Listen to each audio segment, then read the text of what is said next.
என்னை பார்த்து யாராவது இந்த உலகத்தின் மிகச்சிறந்த கண்டுபிடிப்பு எது என்று கேட்டால் ஒரு நொடி கூட தாமதிக்காமல் புத்தகம் தான் என்று சொல்வேன் என்று ஐன்ஸ்டீன் பதிவு செய்தார். இந்த புத்தகத்திற்கு எவ்வளவு பெரிய வல்லமை இருக்கிறது நடுவர் அவர்களே. இன்றைக்கு ஊடகம் எதை செய்கிறது தெரியுமா? நமக்குள் பிரிவினைகளை ஏற்படுத்துகிறது. நான் மதுரக்காரன்டா, திருநாவாயிலிக்கார பயலுவ இப்படின்னு ஒரு குரூப், இப்படி ஒரு குரூப் இருக்கு நடுவர் அவர்களே. ஜாதியத்தை வைத்து ஒரு குரூப் இருக்கு. இப்படி தனித்தனியாக இந்த ஊடகங்கள் நம்மை பிரிக்கிறது.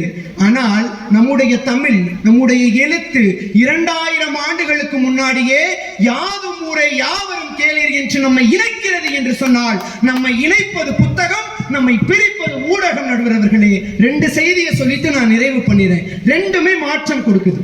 புத்தகமும் மாற்றம் கொடுக்கிறது, ஊடகமும் மாற்றம் கொடுக்கிறது. ரெண்டுமே மாற்றம் கொடுக்கிறது. ஆனால் புத்தகம் கொடுக்கிற மாற்றம் ஏற்றம், ஊடகம் கொடுக்கிற மாற்றம் ஏமாற்றம். ஏமாற்றி இந்த மக்களை பாழ்படுத்தி கொண்டிருக்கிற வேலையைத்தான் இந்த ஊடகம் செய்து கொண்டிருக்கிறது. நடுவர் அவர்களே, இந்த வாசிப்பும் இந்த புத்தகமும் எதை இந்த மண்ணில் விதைத்து விட்டு போகிறது என்பதற்காக நான் வாசித்த, என்னை ரொம்ப நிகழ்ச்சிப்படுத்திய ஒரு கதையை சொல்லிட்டு நான் முடிச்சிடறேன். ஒரு மனுஷி என்று ஒரு கதை படித்தேன். அந்த ஒற்றை கதை எனக்குள் மிகப்பெரிய அதிர்வலைகளை ஏற்படுத்தியது. எதை செய்ய வேண்டும் இந்த சமூகம் என்று போற போக்குல ஒரு கதை நமக்குள் பதியம் செய்கிறது. 4-5 பேர் சேர்ந்து குற்றாலத்துக்கு போறாங்க. எல்லாருமே பணக்கார இளைஞர்கள் நடுவர் அவர்களே. எல்லாரும் சேர்ந்து போறாங்க. ஒரே ஒரு இளைஞனுக்கு மட்டும் மாங்காய் கீத்து சாப்பிடணும்னு ஆசையா இருக்கு. புளியங்குடி பக்கத்துல ஒரு பாட்டி மாங்காய் கீத்து வித்துட்டு இருக்கிறாங்க. மாங்காய் வாங்கி சாப்பிடுவோண்டான்றான். அதுல இருக்கிற மத்தவங்க எல்லாம் சொல்றாங்க, ஏ ரொம்ப டஸ்டா இருக்கும் போலடா, தூசியா இருக்கு, இந்த மாங்காவை சாப்பிடணுன்ற அப்படின்னு ஒரு பணக்காரனுக்கு மட்டும் ரொம்ப கோவம் வருது. இந்த மாங்காவை போய் நான் சாப்பிடேன் அப்படின்னு மாங்காய் வாங்கி 5 பேர் சாப்பிட்டாச்சு. 2 கீத்து. எவ்வளவு பாட்டி ஆச்சுன்னு 20 ரூபாய் ஆச்சு அப்படின்னு பாட்டி சொல்றாங்க. பர்ஸை எடுக்கிறான், அதுல 200 ரூபாயா இருக்கு. நாங்க பாட்டி 200 ரூபாய் அப்படின்னு, எனக்கு சில்லறை இல்லப்பா, இப்பதானே நான் வந்து உட்காந்துருக்கேன் அப்படின்னு பாட்டி சொல்லுது. அதுல கத்துனான் பாருங்க பணக்காரன், பூட முட்டு கத்துறான். இதுதான்டா சொன்னேன், இந்த கிழவிக்கிட்ட எல்லாம் மாங்காய் வாங்கி நம்ம சாப்பிடணுமா, சில்லறை இல்லைங்குது பாட்டி அப்படின்னு தேடி பாக்குறாங்க. 100 ரூபாய் இருக்கு. 100 ரூபாய பாட்டி கிட்ட கொடுக்குறாங்க. 100 ரூபாய்க்கும் பாட்டி கிட்ட சில்லறை இல்லப்பா அப்படின்னு உச்ச சுதியில கத்துறான் அந்த பணக்காரன். பாட்டி, ஏன்பா, ஒன்னும் பிரச்சனை இல்லை, காசு தானே இல்லை, ஒன்னும் பிரச்சனை இல்லை, ஊர்ல இருந்து என் பேர பிள்ளைங்க வந்து மாங்காய் சாப்பிட்டா நான் காசா கேட்க போறேன், நீங்களே என் பேர பிள்ளைங்க தான்ப்பா, குற்றாலத்துக்கு போறீங்க, சூதானமா குடிச்சிட்டு வாங்கன்னு. இது பாட்டி. அவ்வளவு நேரம் கற்றிக்கொண்டு இருந்த அந்த பணக்காரன் கண்களில் நீர் தழும்ப தன்னோட பர்ஸ்ல இருந்து 500 ரூபாய் எடுத்து பாட்டிக்கு கொடுத்துருக்கான். என்னப்பா 500 ரூபாய் கொடுக்கன்னு பாட்டி கேட்டோன்னு அவன் சொன்னா, பாட்டி, ஊர்ல இருந்து உன் பேரப்புள்ள வந்து 500 ரூபாய் கொடுத்தா நீ வாங்க மாட்டேன்னா சொல்ல போற பாட்டி, வாங்கிக்கோ பாட்டி என்று அந்த பணக்காரன் சொல்வதோடு ஒரு மனுஷி என்று அந்த கதை முடிகிறது. நமக்குள் இருக்கிற மனுஷத்தன்மையை இந்த புத்தகங்கள் தான் நடுவரவர்களை அதிகரித்துக் கொண்டே இருக்கிறது. வருங்கால சமூகம் எழுத்து நிற்க வேண்டும் என்று சொன்னால் அதற்கு எழுத்துதான் காரணமாக அமையும். எனவே ஏற்றமிகு மாற்றத்தை தருவது ஏடகமே என்று கூறி விடைபெறுகிறேன். நன்றி, வணக்கம். அன்பிற்குரியவர்களே, நம்ம நம்பி அந்த மேடையும் ஒப்படைக்கணும். ஆமா, வேற ஒன்றும் இல்லை. சாதாரண பணக்காரன் சொல்லி அந்த ஒரு நெகிழ்ச்சியான ஒரு கதை நானும் படித்திருக்கிறேன். ஆனால் அவர் சொல்ற பொழுது இன்னும் நெகிழ்ச்சியாக இருக்கிறது இல்லையா? நெகிழ்ச்சியாக இருக்கிறது. குத்தாலத்தில் அருவியினுடைய வீழ்ச்சி, நீர்வீழ்ச்சி இருக்கலாம். ஆனாலும் அவன் கண்களில் சுரந்த அந்த நீர்வீழ்ச்சி குத்தாலத்தையே தோற்கடித்து விட்டது என்பதுதான் உண்மை. அந்த காரணை, ஏன்னா காரமா பேசுறதுனால அது கொஞ்சம் சுருக்கலாம், அந்த காரணையும் பேரனாக மாற்றிவிட்ட அந்த ரசவாதம் இருக்கிறது. அதுதான் எழுத்துக்குள்ள சிறப்பு இல்லையா? மிக சிறப்பாக இருந்தது. இனி உரையாற்றுவதற்காக அம்மா வாங்க. ரொம்ப மகிழ்ச்சி. இப்பொழுது நம்முடைய ஆனந்த சைனி வருகிறார். கிருஷ்ணகிரியிலிருந்து வர்றாரு. கொஞ்சம் அன்பு பாராட்டி அழைத்தார்.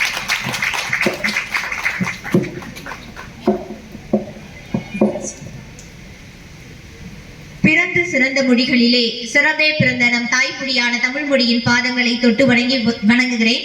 நடுவர் ஐயா அவர்களுக்கு என்னுடைய வணக்கங்கள். 2 பேச்சாளர்களுக்கு என்னுடைய வணக்கங்கள். நான் பிறந்து வளர்ந்து வாழ்ந்து கொண்டிருக்கிற மண்ணிலே பேசுவது எனக்கு ஆகச்சிறந்த மகிழ்ச்சி. என்னுடைய அன்பான சொந்தங்களுக்கு என்னுடைய இனிய வணக்கங்களை தெரிவித்துக் கொள்கிறேன். நீ அடுத்த தேர்தலில் கிருஷ்ணன் நிக்கலாம்.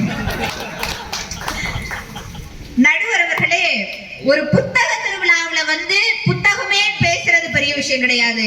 ஆனா அதே புத்தக திருவிழாவுல ஊடகமே அப்படின்னு பேசுறதுதான் பெரிய விஷயம். அது முன்னாடி என்னுடைய தங்கை பேசிட்டு போய் அமர்ந்திருக்காங்க. விஜய நம்பி என்னோட தம்பி. அத உங்களை நம்பிதான் நிறைய பேர் இருக்காங்க. ஆசிரியரா பணிபுரிஞ்சிட்டு இருக்காங்கன்னா கல்வியை இந்த சமூகத்துக்கு கொண்டு போய் கொடுக்குறாங்க. கற்க கசடர கற்பவை கற்றப்பின் நிற்க அதற்கு தக அப்படின்னு சொன்னாரு வள்ளுவர். எங்கேயும் ஒரு துணைக்கால் கூட அவர் இடல. படிச்சு முன்னேறிட்ட அப்படின்னா யாருடைய துணையும் இல்லாம தனித்து வாழ முடியும் அப்படிங்கறத அவர் சொன்னாரு. ஆனா அப்படிப்பட்ட கல்விக்கே அச்சுறுத்தல் வரக்கூடிய காலகட்டமாக இருந்த கொரோனா காலகட்டத்தில் ஊடகத்தின் மூலமாக ஆன்லைன் கிளாஸ் எடுக்கிறதுக்காக அலறிட்டு இருந்த எங்க தம்பி தான் இப்ப எடகமே பேசிட்டு இருக்காங்க அப்படிங்கறத பார்த்தாதான் நடுவர் அவர்களே இவர் எடுத்தாரம்மா. ஆமா நடுவர் அவர்களே, ரொம்ப மகிழ்ச்சி. ஏன்னா ஊடகம் அது கொரோனாவில் எல்லாரும் பாதிக்கப்பட்டாலும் கூட இவர் பாதிக்கப்படாமல் இருந்திருக்கிறார் என்பது இந்த பாதிப்புகளுக்கு அப்பாற்பட்டதாக இருக்கிறது. ரொம்ப மகிழ்ச்சி. நடுவர் அவர்களே, தம்பி தினமும் தன்னுடைய செல்பேசியில ஸ்டேட்டஸ் வைப்பாரு. நேர்மறை எண்ணத்தை மட்டுமே விதைக்கக்கூடிய ஒரு செயலை செஞ்சுட்டு இருப்பாரு. இன்னைக்கு அவர் போட்ட பதிவு, எல்லாவற்றையும் விட நல்ல காலம் வரும் என்கிற நம்பிக்கை அவசியம் என்கிற நேர்மறை எண்ணத்தை என் உட்பட பல பேருக்குள் விதைத்திருக்கிறார். அதை ஊடகம் வாயிலாகத்தான் விதைத்திருக்கிறார் என்பதை நான் இந்த மன்றத்திலே தெரிவித்துக் கொள்கிறேன். நடுவர் அவர்களே, நம்ம ஓலைச்சுவடியில இருந்தோம், அதுக்கப்புறமா நம்ம உட்கார்ந்து எழுதுற மாதிரியான ஊடகத்துக்கு வந்தோம், ஏடகத்துக்கு வந்தோம். அதுக்கப்புறம் அதனுடைய மாற்றம் தான் இன்னைக்கான ஊடகம். மாற்றத்தை நம்ம ஏத்துக்கிட்டாதான் அதுக்கான ஏற்றத்தையும் நம்ம வாங்கிக்க முடியும் அப்படிங்கறதான் நடுவர் அவர்களே நாங்க சொல்றோம். ஒரு காலகட்டத்துல திறமைசாலிகள் அப்படின்னா பெரிய சிட்டி பெரிய நகரத்துல இருந்து மட்டும்தான் வருவாங்க அப்படிங்கறத மாற்றி கிராமப்புறங்களில் இருந்து கூட திறமைகள் அங்கீகரிக்கப்படும், வெளியே கொண்டு வரப்படும் என்பதை உணர்த்தி கொண்டிருப்பது ஊடகம் என்பதை மறுக்க முடியாத நடுவர் அவர்களே. இந்த கிருஷ்ணகிரி மாவட்டத்துல மட்டுமே அறம்விதை அறக்கட்டளை என்கிற அமைப்பு கிருஷ்ணகிரிக்கு பக்கத்துல இருக்க ஊத்தங்கரையில தொடர்ந்து மரக்கன்றுகளை கொடுத்து கொண்டிருக்கிறது. அதை ஊடகம் வாயிலாக எல்லோருக்கும் செய்தியை கொடுத்து கொண்டிருக்கிறது. இந்த ஓசூருக்கு அருகில் இருக்க சூளகிரியில உயிரூட்டல் அறக்கட்டளை என்கிற அமைப்பு தினந்தோறும் எல்லோருடைய பசியையும் ஆட்சி கொண்டிருக்கிறது. இந்த ஒரு வாரத்துக்கு முன்னாடி ரெஜிஸ்டர் ஆன உதவும் உள்ளங்கள் என்கிற அமைப்பு எப்ப ரத்தம் தேவைப்பட்டாலும் சொல்லுங்க நாங்க இருக்கிறோம்னு ஊடகத்தின் வாயிலாக ரத்தத்தில் இருந்து உணவில் இருந்து உணர்வு வரை கொடுத்து கொண்டிருக்கிறது. அப்படின்னா இது மிகப்பெரிய மாற்றம் தானே நடுவர் அவர்களே. இந்த சமூகம் முன்னேறுது அப்படின்னா எதனுடைய அடிப்படையில? படிப்பு மட்டும் ஒரு முன்னேற்றம் கிடையாது. படிப்பை கடந்து சுயநலம் என்கிற மரத்தை அறவே ஒழித்துவிட்டு பொதுநலம் என்கிற விதையை இந்த சமூகத்தில் விதைக்க வேண்டும் என்கிற பண்பு வர வேண்டும். ஒருவருக்கொருவர் மனித நேயத்தோடு பழக வேண்டும். நம்ம உடம்புல அடிபட்டா எப்படி நம்ம கண்ணுல இருந்து தண்ணி வருதோ அதே மாதிரி பக்கத்துல இருக்கிற ஒருத்தர் கஷ்டப்பட்டாங்கன்னா நம்ம போய் தொடைக்கணுங்கிற எண்ணம் வரணும். இது அனைத்தையுமே இன்னைக்கான ஊடகம் செய்து கொண்டிருக்கிறது என்பதை தான் நடுவர் அவர்களே நாங்க சொல்றோம். கோயம்புத்தூர் பக்கத்துல வடிவேலாம்பாளையம் அப்படிங்கிற ஊர்ல கமலாத்தாள் அப்படிங்கிற பாட்டி 1 ரூபாய்க்கு இன்னைக்கு வரைக்கும் இட்லி கொடுத்துட்டு இருக்காங்க. 2019 வரைக்கும் அடுப்பு விறகுல தான் அவங்க சமைச்சிட்டு இருக்காங்க. இந்த செய்தி ஊடகத்தின் வாயிலாக பரவுகிறது. அவங்களுக்கான கேஸ் சிலிண்டரோட இளைஞர்கள் சென்று அவங்க போய் பார்க்கிறாங்க அப்படின்னா இது ஊடகத்தின் வாயிலாக வந்த ஒரு மாற்றம் என்பதை தான் நடுவர் அவர்களே இந்த மன்றத்துல நாங்க சொல்லிக்கிறோம்.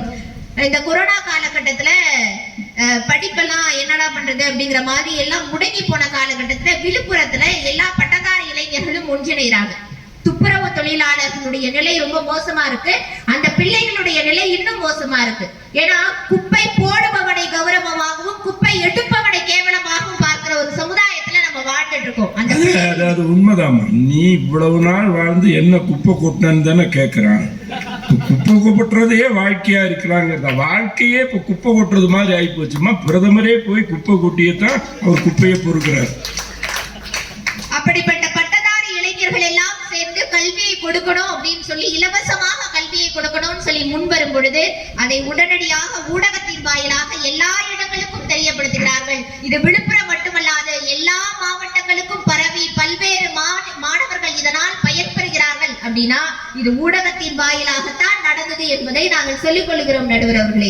இன்னைக்கு ஊடகம் அப்படிங்கிறது எல்லாமே நம்மளை கெடுத்துட்டு இருக்கு அப்படின்னு பேசுறது எப்படின்னா, நம்ம குறையோடவே ஒரு விஷயத்த பார்த்தோம்னா அது குறையாதான் தெரியும். அதுல இருக்க நிறையோடவே ஒரு காரியத்தை பார்த்தோம்னா அதுல இருக்க நிறைகளை நம்மளால கண்டு உணர்ந்துக்க முடியும் நடுவர் அவர்களே. வெறும் பெண்களை தங்கம் அணிஞ்சுக்கிற தங்க பெண்களாக பார்த்து கொண்டு இருந்த பொழுது திரைப்படம் சிங்க பெண்களாக மாற்றியது. காதலுக்கு ஓகே சொன்னா அப்பா கிட்ட இருந்து அறிவால் வீச்சு, ஓகே சொல்லல அப்படின்னா காதலன் கிட்ட இருந்து ஆசிட் வீச்சு. இப்படி அறிவால் வீச்சுக்கும் ஆசிட் வீச்சுக்கும் நடுவுலயே நிறைய பெண்களுடைய வாழ்க்கை முற்று பெற்றுக் கொண்டிருந்த பொழுது உன் முகத்துல என்னங்க இருக்கு, தைரியமா வெளியவா அப்படின்னு சிங்கப்பெண்ணே என்ற பாடலின் மூலமாக பலவிதமான ஒரு சமூக கருத்துக்களை இந்த சமூகத்தில் விதைத்ததும் திரைப்படம் தான் என்பதை நாங்கள் சொல்லிக் கொள்கிறோம் நடுவர் அவர்களே. இது எப்படி அப்படின்னா, ஒரு ஏடகத்துல உட்கார்ந்து ஒரு குழந்தைகிட்ட ஒரு மாணவர்கிட்ட உட்கார்ந்து படிச்சு காமிச்சோம்னா அவங்களுக்கு புரியாது, அதை எடுத்துக்க மாட்டாங்க, அதன் மூலியமா ஒரு பெரிய மாற்றம் அடைஞ்சிட மாட்டாங்க. ஆனா ஒரு சின்ன பாட்டின் மூலமா ஒரு திரைப்படத்தின் மூலமாக அது இதயத்தின் வாயிலாக நுழைந்து மூளைக்கும் சென்று அது சமுதாயத்துக்கும் வந்திருக்கு அப்படின்னா ஊடகம் பெரிய மாற்றத்தையும் முன்னேற்றத்தையும் நீங்க செஞ்சுக்கிட்டு இருக்குது அப்படிங்கறத நாங்க சொல்லிக்கிறோம் நடுவர் அவர்களே. இறுதியாக இந்த கருத்தை சொல்லி நிறைவு செய்கிறேன். எல்லாரும் இந்த ஊடகத்தை பார்க்கும் பொழுது ஆங்காங்கே இருக்க தவறான குற்றச்சாட்டுகளை மட்டும் எடுத்து வைக்கிறார்கள். ஈரோட்ல சிவனேஸ்வரன் என்கிற தம்பி முகலினின் வாயிலாக தொடர்ந்து திருக்குறளை பதிவிட்டுக் கொண்டிருக்கிறார். அந்த திருக்குறளை பதிவிட்டு இருக்கிற தம்பி கிட்ட பேசும் பொழுது சொல்றாரு, நான் இந்த சமூக வலைதளங்களிலே ஊடகங்களிலே எனக்கான அடையாளத்தை தேடிக்கொள்ளவில்லை, திருக்குறள் ஏற்கனவே அடையாளம் பெற்றுவிட்டது, அந்த திருக்குறளை இந்த சமூகத்திற்கு கொண்டு போய் சேர்க்க வேண்டும் என்பதற்காக இந்த ஊடகத்தை நான் பயன்படுத்திக் கொண்டிருக்கிறேன் என்று ஈரோடு சிவனேஸ்வரன் என்கிற தம்பி சொல்லிக் கொண்டிருக்கிறார்.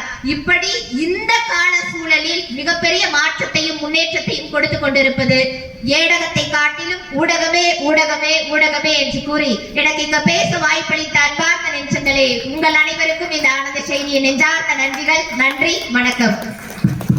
அன்பிற்குரிய ஆனந்த செயலி நிச்சயமாக கிருஷ்ணகிரியிலிருந்து முன்மொழியப்பட்டிருக்கிறார். இனி தமிழ் கூறும் நல்லுலகமே வழிமொழியும் என்பதில் மாற்று கருத்தில்லை. நல்ல ஆற்றோடுக்காக பேச்சு அமைந்திருந்தது. ரொம்ப இயல்பாக பேசுகிறார் இல்லையா. ஆன்லைனில் கிளாஸ் எடுத்தது முதற்கொண்டு கவனித்திருக்கிறார்.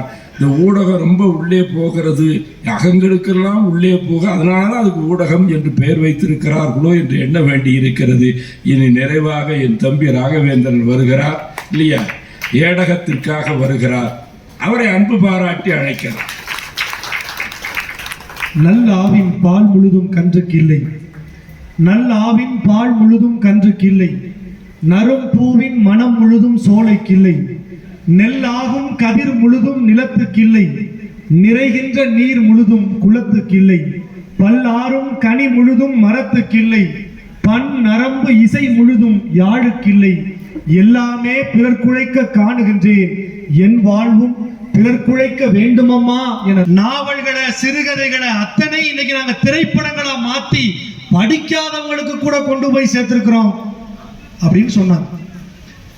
நடுவர் அவர்களே, அந்த காலத்துல திரைப்படங்களுக்கு பெயர் வைக்கும் போது படத்தினுடைய பெயர்களே பாமரர்களுக்கும் படித்தவர்களுக்கும் பாடம் சொல்லுவதா இருந்தது. ஆனா இன்னைக்கும் திரைப்படத்துக்கு பெயர் வைக்கிறாங்க.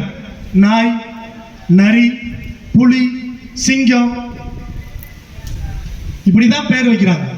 ஊடகத்தினுடைய உண்மையான வெளிப்பாடு இப்படித்தான் இருக்கு. அப்புறம் அதுக்கடுத்து சொன்னாங்க, எங்க அக்கா ஆனந்தசினி வந்து சொன்னாங்க, ஆசிட் வீச்சால பாதிக்கப்பட்ட பெண்ணை கூட சிங்க பெண்ணே வெளியில் வான்னு சொல்லி எங்களுடைய ஊடகங்கள் தானே வெளியில கொண்டு வந்துச்சு. அக்கா, உங்களுக்கு ஒரு செய்தியை நான் வந்து நினைவுபடுத்தணும்னு நினைக்கிறேன். இந்த ஊடகங்கள் எல்லோருடைய கரங்களையும் பரவலாக வந்த பிறகுதான் பெண்களால தைரியமா எந்த கடைக்கும் போக முடியல, எந்த துணி கடைக்கும் போய் ஆடைய போட்டு பார்த்து வாங்கிட்டு வர முடியல. இந்த ஊடகத்தினுடைய அதிநுட்பமான வளர்ச்சி சின்ன சின்ன கேமராக்களாக மாறி இன்றைக்கு உடையை தாண்டி உடலை ஊடுருவிக் கொண்டிருக்குன்னு சொன்னா ஊடகத்தினுடைய அவலம் இன்னைக்கு அப்படி இருக்கு. ஒவ்வொரு கேமராவும் இன்னைக்கு துச்சாதனை விட மோசமா இருக்கு நடுவர்களே. அது நற்சாதனம் இல்லை, துச்சாதனம் என்பதற்காக ஒரு தனியே கைதட்டு கொடுக்கலாம். அதுக்கப்புறம் சொன்னாங்க, இன்னைக்கு ஊடகத்துல நிறைய இளைஞர்களை வந்து நாங்க வெளிப்படுத்துறோம். 400 பேருக்கு சாப்பாடு போடுற ஒரு அம்மாவை ஒரு இணையதள வெளிக்காட்டி இருக்கு. உதவுகிற உள்ளங்களை, அறக்கட்டளைகளை இன்னைக்கு இணையதளம் ஊடகங்கள் வந்து வெளிப்படுத்தி இருக்கு. சரி, எத்தனை சதவிகிதம் இந்த மாதிரியான நபர்களை ஊடகங்கள் வெளிக்காட்டுது? அதிகமாக இன்றைக்கு ஊடகத்தில் பார்க்கப்படுகிற காணொளி செத்த பயலே நாரப்பயலேன்னு சொல்லுகிறவருடைய காணொலியாத்தானே இருக்கு. இன்றைக்கு சமூகத்துல ஊடகத்தின் வாயிலாக ஒரு மாதிரி தலைவனை பார்த்துடலாம் நினைச்சா ஒரு மாதிரி தானே தலைவர்களை பார்க்க முடியுது. இதை மறுக்க முடியுமா? நடுவர்களே, எங்களுடைய ஏடகம் எப்படிப்பட்ட மாற்றத்தை கொடுக்கும் தெரியுமா? சாதியத்தின் பின்னால் நிற்கிறவர்கள் அறிவாளால் வெட்டிய போதும் கூட எங்கள் ஏடகத்தை எடுத்து படித்தால் அறிவால் வெல்ல முடியும் என்கிற மாற்றத்தை தான் எங்க புத்தகங்கள் கொடுத்துருக்கு. உங்க ஊடகம் என்ன தெரியுமா சொல்லுது? வா சிக்கலாம் என்று சொல்லுகிறது. எங்களுடைய ஏடகம் வாசிக்கலாம் என்று சொல்லுகிறது. என்று சொன்னால் ஊடகத்தை விட ஒரு படி நல்ல மாற்றத்தை ஏடகம் தான் விளைவிக்கிறது. மறுக்க முடியுமா? நடுவர்களே, இந்த புத்தக திருவிழாவின் வாயிலாக உங்களுக்கு ஒரு செய்தி சொல்றேன். இங்க இருக்கிறவங்களுக்கு ஒரு செய்தி சொல்றேன். நீங்க உங்கள் வீட்டில் வளரக்கூடிய வாரிசுகளை கூட நம்பாமல் இருங்கள். ஆனால் வாசிப்பை நீங்கள் நம்பினால் நிச்சயமாக முன்னேறுவீர்கள். இது மறுப்பதற்கு இல்லை. சொன்னாங்க, படிக்காத பாமரர்களுக்கு எப்படி போய் சேரும்? திருக்குறளை பத்தி பேசுறாங்க. கற்க கசடரங்கிற குறள்ல துணைக்காலே இல்லையே. இப்படி இந்த திருக்குறளை கேள்விப்பட்ட ஒரு பாமரன் வள்ளுவர் வீட்டுக்கே போனானா. படிங்கன்னு சொல்லியிருக்கீங்களே, கற்க கசடர கற்பவை கற்றபின் நிற்க அதற்கு தகன்னு சொல்றியே, எனக்கு படிக்க முடியல, வாய்ப்பு கிடைக்கல, நான் என்ன செய்யறது அப்படின்னு வள்ளுவர் வீட்டு வாசல் படியில போய் நின்று கேட்ட பாமரனுக்கு வள்ளுவர் சொன்ன பதில் என்ன தெரியுமா? அதுக்கான பதிலும் திருக்குறள்லயே இருக்கு. உனக்கு படிக்க முடியலையா? கற்றிலன் ஆயினும் கேட்க. உடனே பாமரனுக்கு எதிரணி மாதிரி இன்னொரு சந்தேகம் வந்தது. ஐயா, இன்னைக்கு எல்லாரும் பேசுறாங்களே இந்த ஊடகத்துல, வீட்டுக்கு 10 யூடியூப் சேனல் இருக்கிற மாதிரி, 10 யூடியூப் சேனல்ல 10,000 கருத்துக்களை பேசுற மாதிரி, மைக்கு கிடைச்சவெல்லாம் பேசுறானே, கற்றிலன் ஆயினும் கேட்கன்னு சொல்றியே, நான் எல்லாத்தையும் கேட்கலாமான்னு கேட்ட பாமரனுக்கு வள்ளுவர் திருக்குறளிலேயே அதுக்கும் பதில் இருக்குன்னு சொன்னாரு. எனைத்தானும் நல்லவை கேட்க. எதுனாலும் சரி நல்லதை மட்டும் கேளு. எத்தனை கேள்விகளோடு நீங்க உள்ள போனாலும் அதற்கான பதிலை வாரி வழங்குகிற ஒரு ஆற்றலை புத்தகங்கள் தான் தன்னகத்தை வைத்திருக்கிறதே தவிர ஊடகத்தில் இல்லை. நடுவர் அவர்களே, உயிரோடு இருக்கிற மனிதர்களுக்கு மரண செய்தியை உருவாக்கி கொடுக்கிற ஒரு களமாக இன்றைக்கு ஊடகங்கள் இருக்கு. உயிரோடு இருக்கிற ஒருத்தருக்கு மரண செய்தியை இன்றைக்கு ஊடகங்கள் வெளிப்படுத்திடுது. இதை விட கேவலம் என்ன தெரியுமா? இறந்து போன துக்க வீடுகள்ல 10-15 கேமராக்களோடு இன்றைக்கு ஊடகங்கள் போய் நிக்குது. இது மக்களுக்கு ஏற்றமிகு மாற்றத்தை கொடுக்கிற செயல்பாடு தானா? ஒரே ஒரு செய்தியை சொல்றேங்க ஐயா.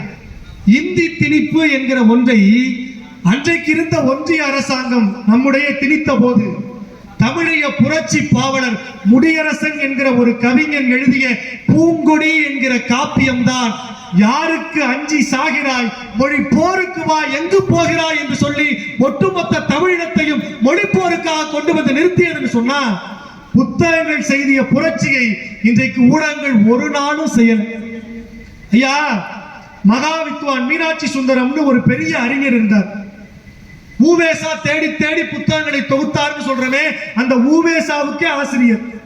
மகா வித்வான் மீனாட்சி சுந்தரத்துக்கு ஒரு இலக்கண நூல் தேவைப்பட்டுச்சான், ஒரு புத்தகம் தேவைப்பட்டிருக்கு. ஒரு பரதேசியிடம் அந்த புத்தகம் இருக்குங்கிறத தெரிஞ்சுக்கிட்டு அந்த பரதேசி கிட்ட போய் இந்த இலக்கண நூலை குடியா நான் படிக்கணும்னு கேட்ட போது அந்த பரதேசி கேட்டானா, எவ்வளவு தருவேன்?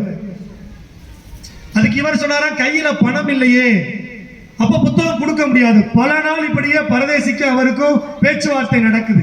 ஒரு நாள் சுமூகமா பேச்சுவார்த்தை எட்டப்படுது.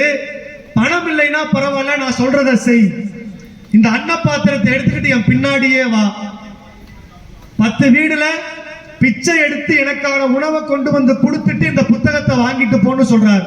இன்றைக்கு மகா வித்துவான் என்று தமிழ் இலக்கியம் கொண்டாடுகிற ஒரு பெரிய அறிஞர் தான் வாசிக்க வேண்டும் என்பதற்காக 10 வீடுகளில் யாசகம் பெற்று அந்த புத்தகத்தை வாங்கி வாசித்திருக்கிறார் என்கிற செய்தியை நாம படிக்கிறோமே. கற்கை நன்றே கற்கை நன்றே பிச்சை புகினும் கற்கை நன்றே என்கிற நறுந்தொகை பாடலுக்கான உண்மை உதாரணமாக அன்றைக்கு தமிழ் இலக்கிய அறிஞர்கள் இருந்திருக்கிறார்கள். ஆனால் இன்றைக்கு இருக்கிற பிள்ளைகள் வாசிக்க வேண்டும் என்கிற நல்ல நோக்கத்திற்காகத்தான் இந்த புத்தக திருவிழா நடத்தப்படுகிறது. இங்கே கூட இருக்கிற பெற்றோர்களுக்கு ஒரு செய்தியை சொல்லி நிறைவு செய்கிறேன். பெற்றோர்களே, உங்கள் வீட்டில் புத்தகங்களை பிள்ளைகளுக்கு எட்டுகிற உயரத்தில் வையுங்கள். அப்போதுதான் அந்த புத்தகத்தை எடுத்து வாசிக்கிற பிள்ளை எட்ட முடியாத உயரத்திற்கு போவான் என்கிற நல்ல செய்தியைத்தான் இந்த புத்தக திருவிழா நாளும் உரைக்கிறது. நல்ல வாய்ப்பை வழங்கிய அத்துணை நல் உள்ளங்களுக்கும் நன்றி கூறி விடைபெறுகிறேன். நன்றி, வணக்கம்.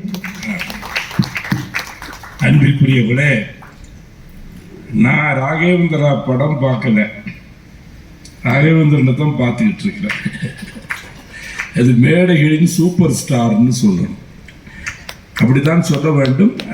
கருத்துக்களை சிறப்பாக எடுத்து எப்படி கொண்டு போய் சேர்ப்பது என்று ஒரு அரிச்சுவடி இன்றைக்கு நமக்கு கிடைத்திருக்கிறதுனா மேடைக்கு ராகவேந்திரன் கிடைத்திருக்கிறார் என்றுதான் நான் சொல்ல வேண்டும். நேரம் ரொம்ப அதிகமாகிடுச்சு. திருப்பி நானும் ஊருக்கு போகணும். இவங்களுக்கு நாளைக்கு படப்பிடிப்பு வேறு இருக்குது.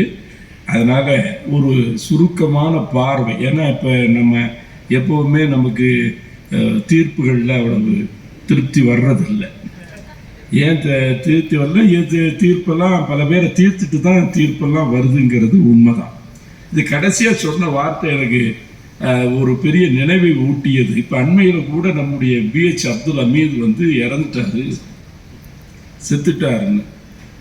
அப்போ வந்து பிரபாகரன் இறந்துட்டாரு அப்படி 2 நாள் கழிச்சு இறந்துட்டாருன்னு பத்திரிகையே பிரபாகரன் பார்த்துக்கிட்டு இருக்காரு. நீ அந்த ஃபோட்டோ, அந்த புகைப்படத்தை பார்த்தீங்கன்னா பிரபாகரன் மரணம் அப்படிங்கிற அந்த ஏடு, அது ஒரு ஊடகம் பத்திரிக்கை, அதை கையில் வச்சு படிக்கிறார். படிக்கிற பொழுது திரும்ப அவரை சந்திக்கிற ஒரு வாய்ப்பு கிடைத்த பொழுது என்னதுமே அந்த பத்திரிகையை பார்த்த பொழுது பிரபாகரன் மரணம் அப்படிங்கிறது நீங்கள் ரொம்ப வருத்தப்பட்டுட்டீங்களான்னு அவர் என்கிட்ட சொன்னார். கோழைகள் பலமுறை சாவார்கள், வீரன் எப்பொழுதுமே சாவதில்லை என்று அவர்கள் குறிப்பிட்டு சொன்னார். அப்போ கோழைகள் நொடிக்கு நொடி செத்து போவான்.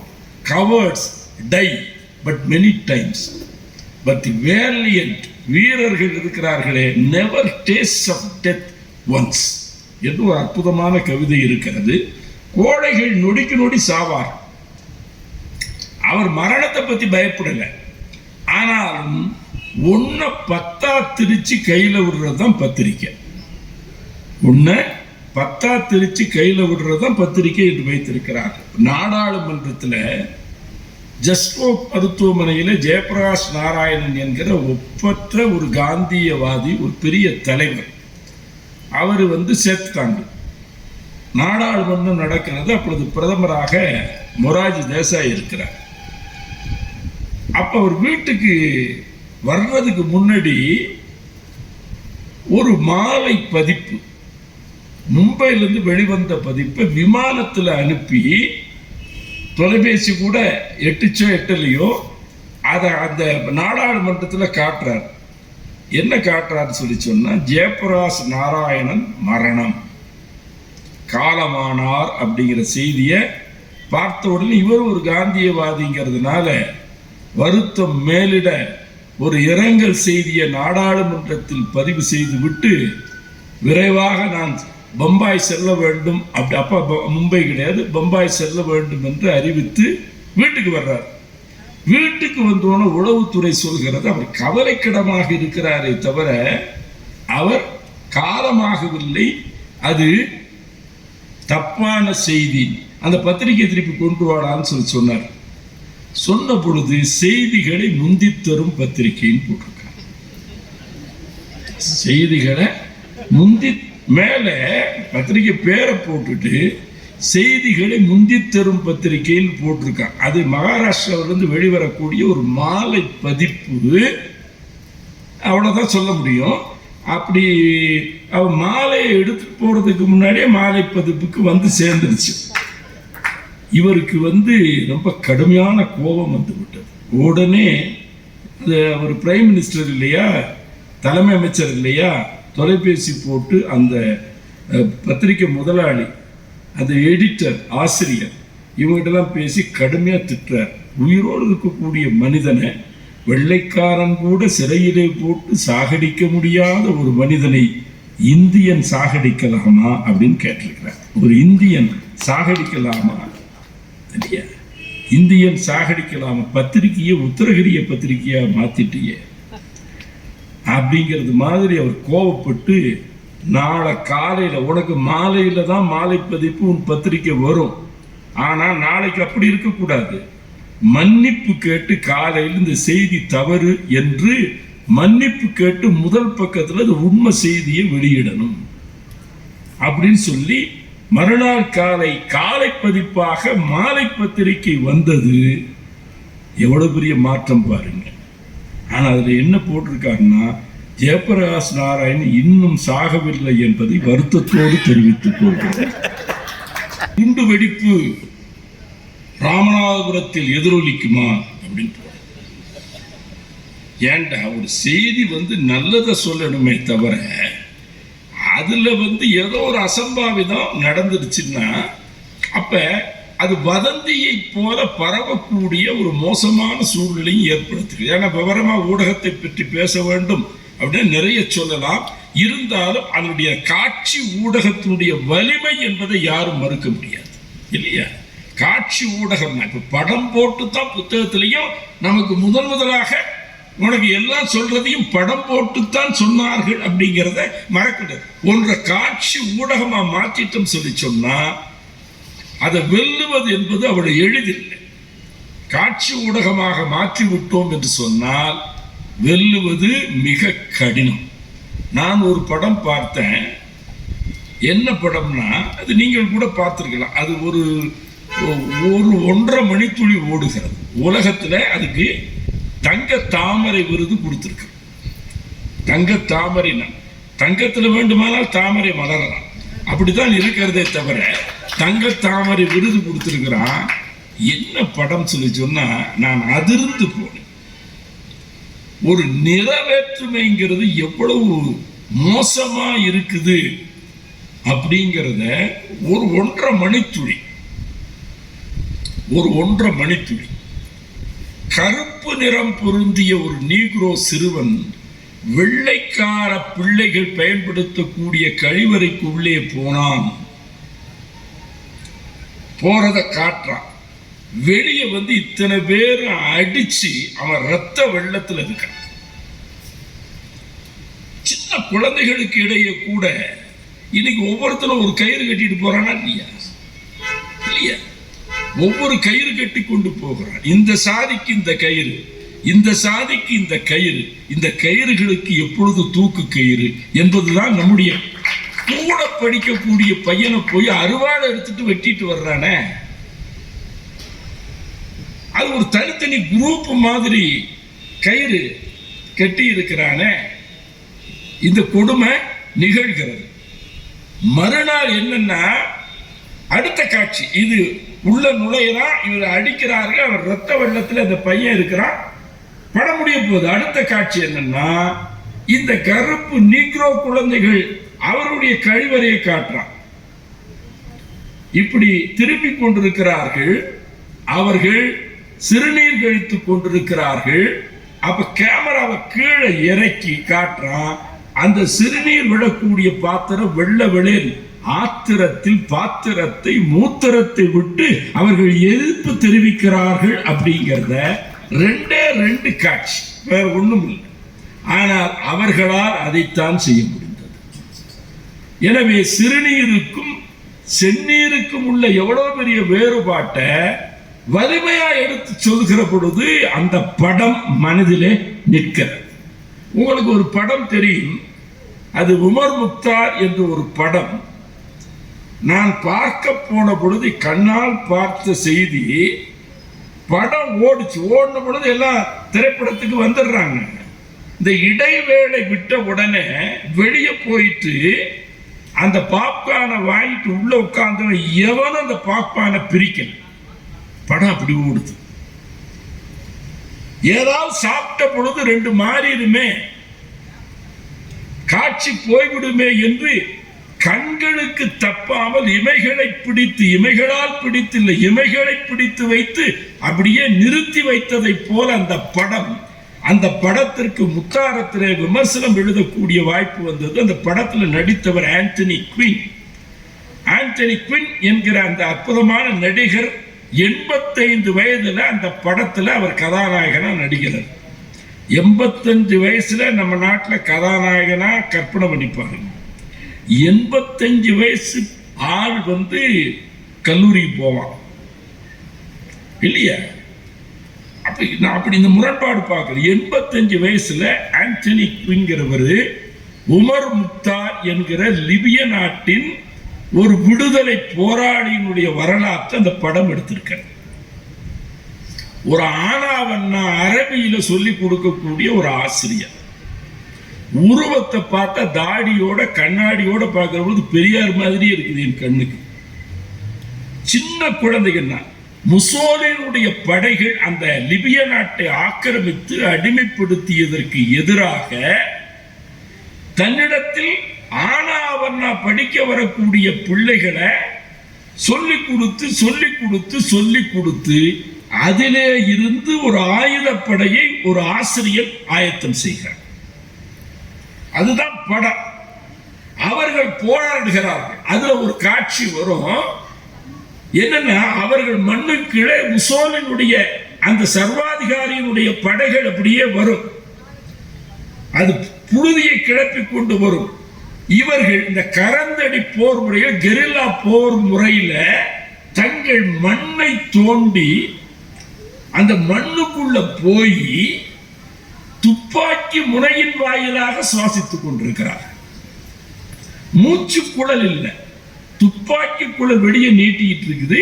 வெளியே பார்த்தா அந்த பாலைவனம் மாதிரி லிபிய நாடு தோற்றம் அளிக்கிறது. அந்த படைகள் வருகின்றன.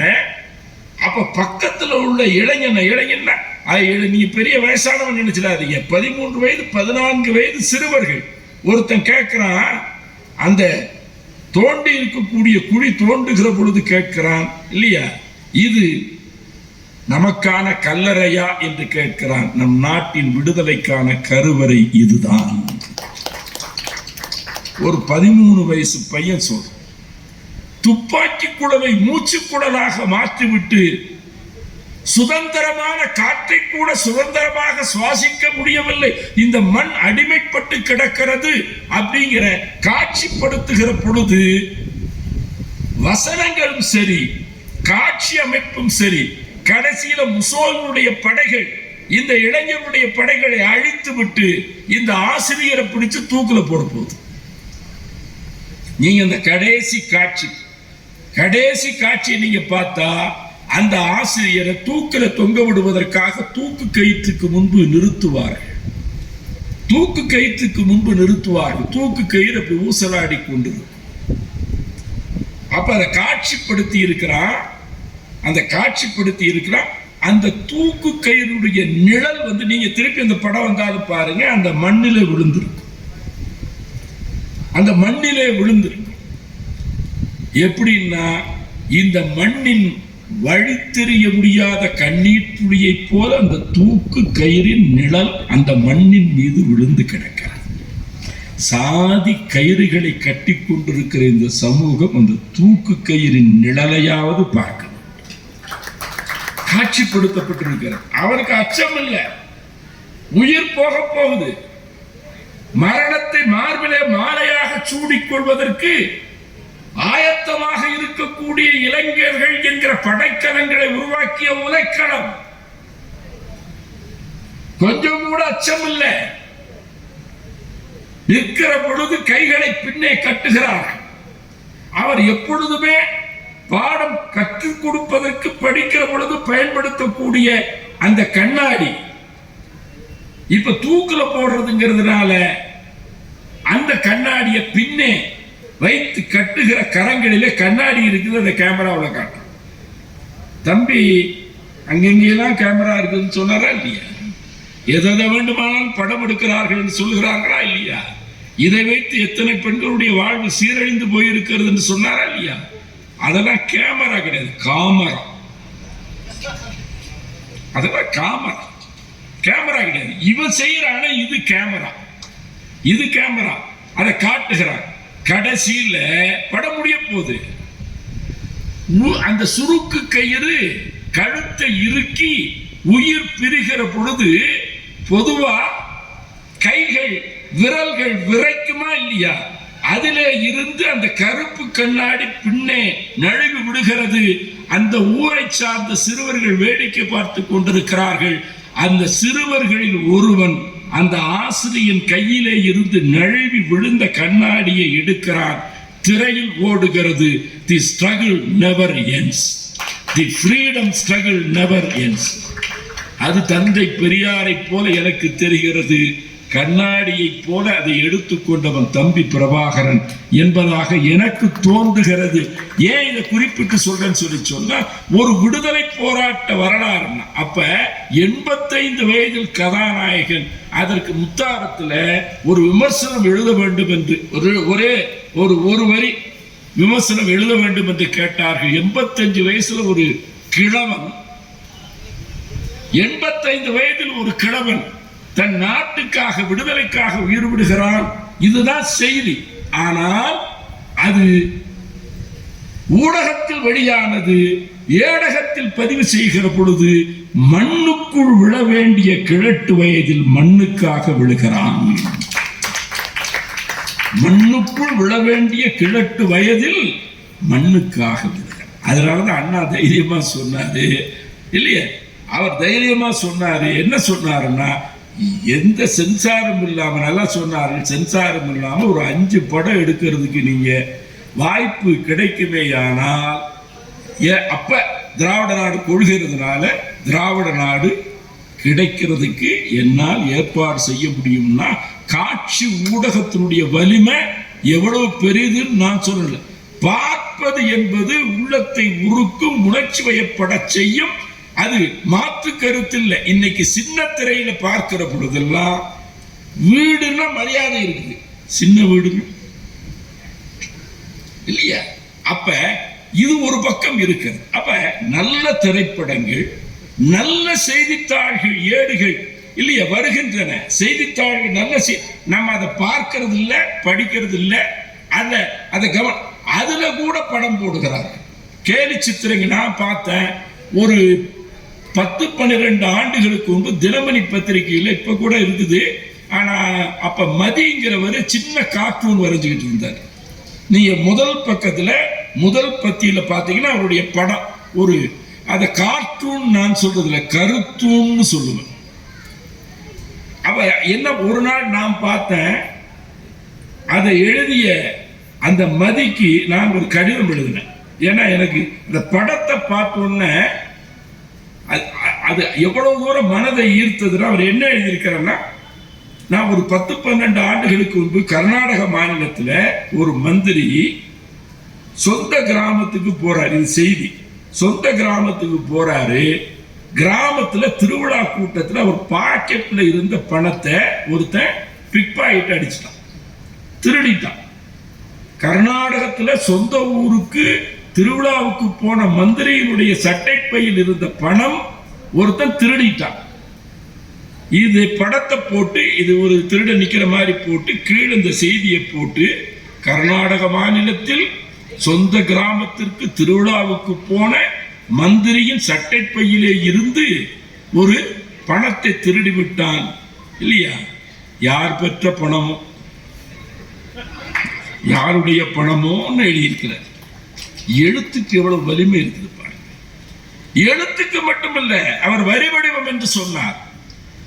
சுதந்திர போராட்ட காலத்தில் இம்மென்றால் சிறைவாசம், ஏனென்றால் வனவாசம் என்றிருந்த அந்த காலகட்டத்தில், வந்தே மாதரம் என்று வாயால் சொல்ல முடியாத அந்த காலகட்டத்தில் விடுதலை முழக்கங்களுக்குள்ள பத்திரிகைகள் நிறுத்தப்பட்ட பொழுதெல்லாம் எழுத்தே இல்லாத பத்திரிகைகள் வந்திருக்கின்றன. எழுத்தே இல்லாத பத்திரிகைகள் வந்திருக்கின்றன. அப்ப இந்தியா போல, சுதேசமித்திரன் போல, தினமணியை போல அன்றைக்கு இருந்த அந்த பத்திரிகைகள் எல்லாம் எவ்வளவு பெரிய செய்திகளை வெளியிடப்பட்டு அந்த செய்திகளை வெளியிட்ட அளவில் இருக்கின்ற இன்றைக்கு கூட ஊடகத்தில் அதை பதிவு செய்து வைத்திருக்கிறார்கள். அதை அன்னைக்கு உள்ள அந்த செய்தியை இன்னைக்கு காட்சி ஊடகமாக மாற்றி இருக்கிறார்கள். சுதந்திர போராட்ட காலத்தில் வெளியே பிரச்சாரம் பண்ண முடியாது, பரப்புரை பண்ண முடியாது, ஒரு கூட்டம் நடத்த முடியாது, தலைவர்களை கைது செய்திருக்கிறார்கள். இந்த நேரத்துல ஒரு பத்திரிகையில கோல போட்டி ஒண்ணு நடந்ததுன்னு செய்தி வெளியிடுகிறார். இதே முரண்பாடு இல்ல. விடுதலையை பற்றிய செய்திகளை பற்றி, விடுதலை வீரர்கள் சிறைப்பட்டிருக்கிறார்கள் என்கிற செய்தியை பற்றி வெளியிட வேண்டிய பத்திரிகை அதை வெளியிடல. நெருக்கடி நிலை நடைபெற்ற பொழுது பத்திரிகைகள் கடுமையாக தணிக்கை செய்த பொழுது இல்ல, விளக்கெண்ணெயினுடைய விலை குறைவுன்னு கலைஞர் பத்திரிகையில செய்து போட்டார். வெங்காயம் இல்லையா மலிவு விலையில் கிடைக்கிறது, மற்ற செய்தியை போட விட மாட்டேங்கிறோம் இல்ல. அவர் என்ன பண்ணார்னா, பிப்ரவரி 3ஆம் தேதி அண்ணா சமாதிக்கு வர முடியாதோர் பட்டியல். பிப்ரவரி 3 அண்ணா சமாதிக்கு மலர் வளையம் வைப்பதற்கு வர இயலாதோர் பட்டியல் வெளியிட்டாரு. சிறையில் இருப்போர் பட்டியல் வெளியிட்டு இருந்தா அவரை சிறையில் வச்சிருப்பான்.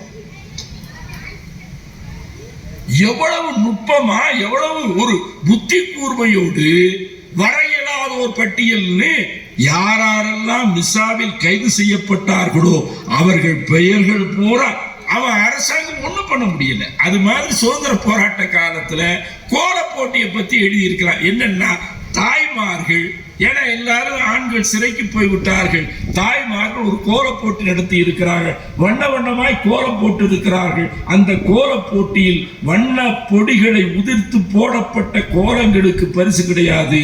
வண்ணமே பயன்படுத்தாத ஒரு கோலத்திற்கு பரிசு. அவங்க வேற ஒண்ணும் செய்யல. கீழே 8 கோடு, குறுக்க 4 கோடு, வெள்ளை கோலப்பொடியை பயன்படுத்தி அந்த தாய்மார்கள்ல ஒருத்தி அந்த கோலம் போட்டு இருக்கிறாள். பார்வையிட்டவர்கள் பார்த்தார்கள், வண்ண கோலங்களை வைத்து போட்ட கோலங்களை விட வளைவு சுழிவு நெளிவில்லாமல் 8 குறுக்கு கோடுகள், 8 இல்லையா நிலைக்கோடுகள், 8 குறுக்கு 4 குறுக்கு கோடுகள் போட்டு அந்த ஓவியத்திற்கு பரிசு கொடுத்தார்கள். செய்தி ஏட்ல போட்டிருக்கிறான். என்ன விஷயம்னா, பூமியில் அது ஒரு சிறை கம்பிகளை குறிக்கக்கூடிய வகையில் வெள்ளை ஆதிக்கம் இந்த மண்ணை சிறைப்படுத்தி இருக்கிறது என்பதை ஒரு கோல வாயிலாக, எழுத்து கூட இல்லை, எழுத்துக்களுக்கு எத்தனை வரி வடிவங்கள் இருக்கின்றன, வெறும் கோடுகளால் வைத்து கூட பிரச்சாரம் பண்ண முடியும். அந்த அளவுக்கு ஆற்றல் இருக்கிறது. இன்னைக்கு இணையதளங்கள் வாயிலாக இணைகிறார், அதே இணையதளங்கள் வாயிலாக பிரிகிறார். அது இணையதளம் எதுக்காக? வலைத்தளங்களை போட்டு பிடிக்கிறார்கள் இல்லையா? வலைத்தளங்கள் வலை வீசுறது எதுக்காக? அப்ப எத்தனை ஒழுக்கக்கேடுகள், சீர்கேடுகள் நடக்கின்றன என்பது ஒரு பக்கம் இருக்கிறது. அப்ப எல்லா அறிவுத்தளத்திலும் பயன்படுத்தக்கூடிய ஊடகங்கள்ல பயன்படுத்தக்கூடிய நோக்கம் கருவி என்பது அதற்கு பயன்படுகிறதுங்கிறத மாற்று கருத்து நாம சொல்ல முடியாது இல்லையா? ஊடகத்தின் வாயிலாக நல்ல விளைவுகளும் இருக்கின்றன. சிறப்பான நிகழ்வுகளும் விளைவுகளும் மனித மனத்தில் நல்ல மாற்றத்தையும் ஏற்றத்தையும் தரக்கூடிய, முன்னேற்றத்தையும் தரக்கூடிய செய்திகள் இருக்கின்றன. தேர்ந்தெடுப்பது நாம் தான். நீங்க பார்த்தீங்கன்னு சொல்லி சொன்னா, ஒரு வீட்டுக்கு போகிற பொழுது குழந்தையின் கையில் ரிமோட் இருந்துச்சுன்னா அங்க என்ன படம் ஓடும்? கார்ட்டூன் படம். ஏன்னா ரிமோட் குழந்தை கையில் இருக்கு. அப்ப ரிமோட்டுடைய பொத்தான் என்பது அது யார் கையில் இருக்குதோ, எதை பயன்படுத்துகிறார்களோ அதைத்தான் நாம் பயன்படுத்த முடியும் இல்லையா? இதனால நல்லதும் கெட்டதுமாக கலந்து கொண்டிருக்கக்கூடிய காட்சி ஊடகம், அச்சு ஊடகம், அதன் நிலவரம் இப்படி இருக்குது. ஆனா ஏடகம் என்று சொல்லக்கூடிய புத்தகம் இருக்கிறது. இவ்வளவு மலிவாக உள்ளத்தை கெடுக்கக்கூடிய அந்த நூல்கள், அதனுடைய வரவு எல்லாத்துக்கும் அளவுல நாம் ஒப்பிட்டு பார்த்தோம் சொல்லி சொன்னா, புத்தகம் ஊடகங்கள் விளைவிக்கின்ற தீமைகளை விட குறைந்த தீமை உள்ளதாகத்தான் இருக்க முடியும். புத்தகம் குறைந்த தீமை உள்ளதாக இருக்க. ரெண்டாவது அதை குறைவான பேர் படிக்கிறாங்கிறதுனால குற்றங்களும் குறைவா இருக்கு. நம்ம அதையும் லாஜிக்கலா ஒத்துக்கிறணும் இல்லையா? சங்க இலக்கிய புலவன் இல்லையே கோவூர்கிழார் என்கிற புலவன் எழுதுகிறான், சில்சபித்தாகிய கேள்வி நொந்து நொந்து. அந்த காலத்திலேயே நல்ல கவிதையை படிக்கிறதுக்கு சில செவிகள் தான் இருந்திருக்கின்றன நல்லவற்றை படிப்பதற்கு குறைவான ஆட்கள் தான் இருந்திருக்கிறார்கள் என்று சொல்ல வருகிற பொழுது புத்தகங்கள்னா இன்னைக்கு அதனாலதான் அவர் தெள்ள தெளிவா கற்க கெமிஸ்ட்ரின்னா பாடினாரு, கற்க பிசிக்ஸ்னா பாரு, சாய்ஸ் இஸ் யுவர்ஸ், உன்னிடத்தில் விடுகிறார் இல்லையா? அது ரொம்ப அருமையா 2 திருக்குறள் சொன்னாரு. கற்பவை அது கற்க தகுந்ததாக இருக்கிறதா இல்லையா என்பது பார்க்க வேண்டும். நான் உங்கள் சிந்தனைக்காக ஒன்று சொல்கிறேன். குழந்தை இந்த தவளக்கூடிய பருவத்தில் நீங்க பாத்தீங்கன்னா கீழே கிடக்கிறதெல்லாம் பொறுக்கி வாயில போட்டுக்கிறோம். அது கோரப்பாயினுடைய துண்டா இருக்கலாம், வளையல் துண்டா இருக்கலாம், நாணயமா இருக்கலாம் இல்லையா, ஒரு காயினா இருக்கலாம். எதை சின்ன பொண்ணு எதையாவது எடுத்து சாப்பிட வேண்டும் என்கிற உள் உந்துதலால் குழந்தை வாயில் எடுத்து போடுது, குழந்தைக்கு கழிச்சல் வருகிறது, குழந்தை துன்பப்படுகிறது இல்லையா? அத தாய் 4 அடி போடுறான், கோபத்துல இயலாமையில அடி போடுறான். அப்ப அந்த அடிக்கிற தாயிடத்தில் நாம் சொல்ல விரும்புவது என்னன்னு சொல்லி சொன்னா, குழந்தை வீட்டிலே கிடைக்கக்கூடிய கீழே கிடைக்கக்கூடிய துண்டு துணுக்குகளை எடுத்து போட்டுக் கொள்கிறதை அதை கண்டிப்பதற்காகவோ தண்டிப்பதற்காக குழந்தையை அடிக்கிற தாயே, உன் வீட்டை நீ சுத்தமாக வைத்திருந்தால் இந்த தவறு நிகழ்வதற்கு வாய்ப்பில்லை. வீடு சுத்தமா கூட்டப்பட்டு ஒழுங்கா இருந்துச்சுன்னா குழந்தை பொறுக்கி போடுறதுக்கான வாய்ப்பே இல்லை. அப்ப சூழலும் நாம் நல்லபடியாக ஆக்க வேண்டும் சொல்லி சொன்னா என்னது அப்படிங்கிறத கண்கூடாக நாம் பார்க்க வேண்டும். கடைசியில சொன்னாரு, புத்தகத்தை காப்பாற்றுவதற்காக எத்தனை பேர். ஒரு அற்புதமான வாசகம் நான் மாணவனாக இருந்த பொழுது படித்தது. என்ன படித்தேன்னு சொல்லி சொன்னார், கொலம்பஸ் டிஸ்கவர்ட் அமெரிக்கா. அமெரிக்காவை கொலம்பஸ் கண்டுபிடித்த, அதுவே ஒரு புரளான ஒரு தவறான ஒரு ஸ்டேட்மெண்ட் தான். அவன் கண்டுபிடிக்கல, அதற்கு பிறகுதான் கண்டுபிடிக்கப்பட்டது. Columbus discovered America. If Columbus did not discover America, somebody would have discovered it. யாரா இன்னொருத்தன் அதை கண்டுபிடிச்சிருப்பான். And if Shakespeare did not write Othello, nobody would have written it. Shakespeare, Thiruvalluvar இந்த திருக்குறளை எழுதாட்டினா அவர் தான் எழுத முடியும், இன்னொருத்த எழுதிட முடியாது. அப்ப இந்த புத்தகத்தினுடைய இந்த இன்றியமையாத இடத்தை யாரும் நிறைவு செய்ய முடியாது, யாரும் நிறைவு செய்ய முடியாது. அதனாலதான் கல்வி கடவுளை வடிவமைப்பு செய்கிற பொழுது வீணை கரையை வைத்தார்கள், கலைவாணி என்று வைத்தார்கள், கையிலே ஏடு வைத்திருந்தார்கள் இல்லையா? அந்த பழைய பாட்டு நினைவுபடுத்திக் கொள்ள வேண்டும். அந்த உத்த கலைமடந்தை இன்னும் ஓதுகின்றாள், கையில இன்னும் புத்தகத்தை வைத்துக் கொண்டிருக்கிறாள் சொல்லி சொன்னா, தரமான புத்தகம் கிடைத்தால் எல்லாம் தெரிந்த கலைமகளும் அதை படிக்கிறதுக்கு தயாரா இருக்கிறான்னு அர்த்தம் இல்லையா? படிக்கிறதுக்கு தயாராக இருக்கிறாள் என்ற அர்த்தம். அப்ப படிப்பை விட்டு விட்டு வேறொன்றும் இருக்க முடியாது. நான் வழக்கமாக சொல்லக்கூடிய அந்த செய்தியை நீங்கள் நினைவிலே வைத்துக் கொள்ளுங்கள். ஏன் என்ன, அதை படிக்கிறதுங்கிறது கற்கிறதுங்கிறது அது தொடர்ந்து ஒரு சுவாசம் போல நிகழ வேண்டும்ங்கிறதுனாலதான் யாதானும் நாடாமால் ஊராமால் என்னொருவன் சாந்துணையும் கல்லாதவார். சாகிற வரைக்கும் ஒன்னால் எப்படிடா படிக்காம இருக்க முடியும்? மாணவர்கிட்ட என்னப்பா படிக்கிறியான்னு கேட்பாங்க, சில பேர் தப்பா கேட்பாங்க, படிச்சு முடிச்சிட்டியான்னு கேட்பாங்க. படிப்புக்கு முடிப்புங்கிற வேலையே கிடையாது, சாகிற வரைக்கும் படிக்க வேண்டும். அதனாலதான் பழைய காலத்தில் சமாதிகள் அமைக்கிற பொழுது கவிழ்த்து வைக்கப்பட்ட புத்தகங்களைப் போல சமாதிகளை அமைத்தார்கள். அது கல் அறை, கற்றுக்கொள்ளக்கூடிய அறையாக அது இருக்கிறதுன்னு. சாகர நிலையிலும் கூட சில அரசியல்வாதிகள் செத்து போனால் உண்டியல் வடிவத்தில் அவர்களுக்கு சிலை வைக்கலாம். ஏன்னா வாயும் வயிறு மட்டும்தான் உண்டியலுக்கு இருக்கும், வேற எதுவும் இருக்கல. ஆனால் உள்ளபடியே படிக்கக்கூடியவனாக இருந்தால் என்ன ஆகும்? அப்ப நீங்க யோசித்து கொண்டு பார்க்கிற பொழுது இல்லை பாட்டு அவர் மனோன்மணியம் சுந்தரனார் அந்த தமிழ் வாழ்த்துல பார்த்து நமக்கு ஒரு பகுதி வைத்திருக்கிறாங்க. இதை எடுத்து நீங்க பிள்ளைகளுக்கு படித்து காட்டுங்கள். அதுல அவர் சொல்றாரு இல்ல, உலகத்துல சிவபெருமான் எல்லாவற்றையும் அழித்திருவானா, உலகத்துல இருக்க சர்வத்தையும் அழிச்சிருவானா. சக்தியையும் தன் உடம்புக்குள்ள ஒடுக்கிடுவானா. இப்ப அவன் மட்டும் இருப்பான். இந்த தனிமைங்கிறது எவ்வளவு கொடுமையாக இருக்கிறது, தனிமை என்பது எவ்வளவு கொடுமையாக இருக்கிறது. என் விளக்கின் மனைவியை பறிகொடுத்து விட்ட ஒரு கவிஞர் எழுதுகிறார், என் வீட்டின் விளக்குகள் அனைத்தையும் அணைத்து விட்டேன், இப்பொழுது என் கூட என் நிழலும் இல்லை.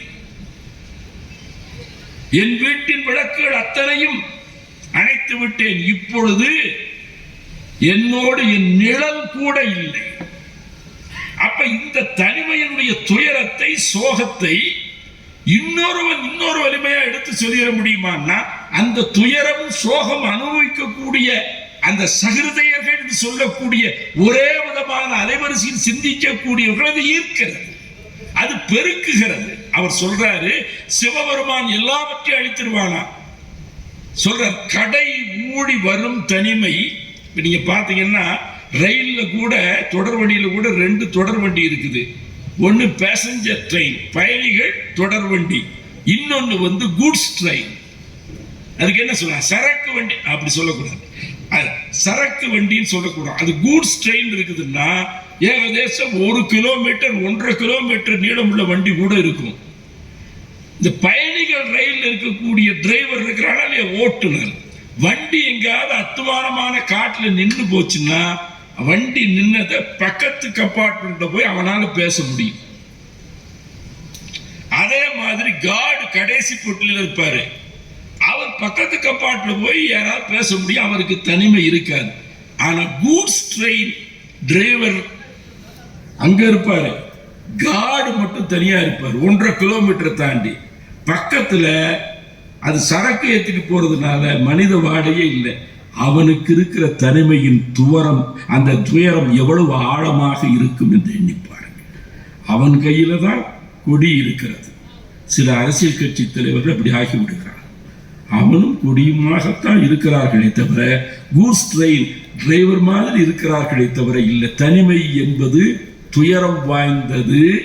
ஆனா இந்த 2 ட்ரெயினுக்கு உள்ள இந்த வேறுபாடு என்பது உங்களுக்கு தெரியும். அவன் என்ன, உலகமெல்லாம் அண்ட மகிழம் அனைத்தையும் அழித்து விட்ட பிறகு, சக்தியும் தன் உடம்புக்குள்ளே ஒடுக்கி விட்ட பிறகு, சிவபெருமான் கடை ஊழி வரும் தனிமை கழிக்கவன்றோ உடையார் உன் வாசகத்தில் ஒரு பிரதி கருதினதுன்னு சிவபெருமான் எல்லாம் அழிந்த அந்த கொடூரமான தனிமையில், சக்தியும் இழந்துவிட்ட அந்த தனிமையில், தனிமை துயரை போக்குவதற்காக திருவாசகத்தின் ஒரு பிரதியை எடுத்து வைத்திருந்தான் என்று மனோன்மணியம் சுந்தரனார் பாடுகிறார்னா, எல்லாம் உலகத்தில் அழியும், தமிழ் அழியாது, புத்தகம் அழியாது.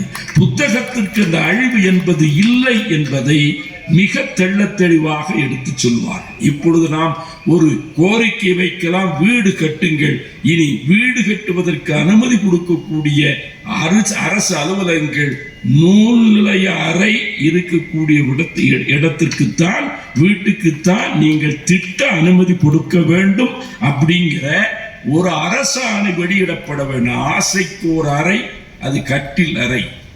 பூசைக்கு ஒரு அறை, ஆசைக்கு ஒரு அறை, சாப்பாட்டு மேசைக்கு ஒரு அறை, நூலுக்கும் ஒரு அறை என்று கொடுக்கக்கூடிய ஒரு காலம் வருகிற பொழுது, இது தரக்கூடியது எல்லா விதமான நிலைகளிலும் அது மிகச் சிறப்பாக அது அமைந்திருக்கிறதுன்னா, அந்த நூல் உள்ளபடியே உனக்கு உன்னை காட்டும் கண்ணாடி. அது உனக்கு உன்னை காட்டும் கண்ணாடின்னா, இங்க இங்க இங்க இங்க ஏதாவது தூசி ஒட்டி இருக்குது, ஏதாவது அழுக்கு பிடிஞ்சிருக்குதுன்னா வெளியே இருந்து சொல்லக்கூடிய மூஞ்சியை பத்தியா, இத கூட சரி செய்யாம வெளியே வந்துட்டியா என்று மற்றவர்கள் திட்டுவார்கள், குறைகளை சுட்டி காட்டுவார்கள்.